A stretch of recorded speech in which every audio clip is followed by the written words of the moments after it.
Welcome to Let Me Fix This. Enjoy the video. You start by confirming Windows 11 Edition and turning on virtualization in BIOS. This lets your host run VMs reliably. Next, enable Hyper-V or install a supported hypervisor so the VM can manage hardware. Obtain a Mac OS installer or recovery image compatible with your chosen tool and set up a virtual disk of 50 gigabytes or more. Allocate CPU cores and at least 8 gigabytes of RAM. Once done, create a new VM with these baseline settings so you can begin the Mac OS installation. You now configure detailed VM settings to match Mac OS expectations.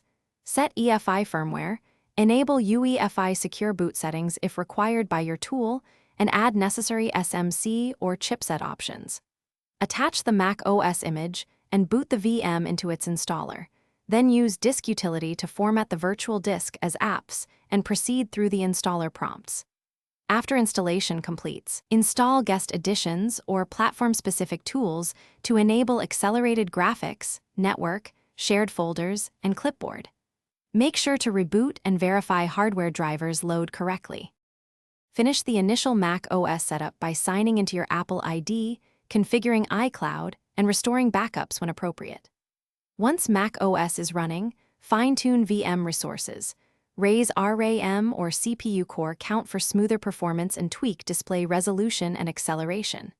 If you encounter kernel panics, poor graphics, or networking issues, inspect the VM logs and console output, then adjust firmware flags. Disable nested virtualization or change CPU feature exposure. One key troubleshooting tip. If booting fails, revert to a snapshot, reduce exposed CPU features, and retry the installer sequence.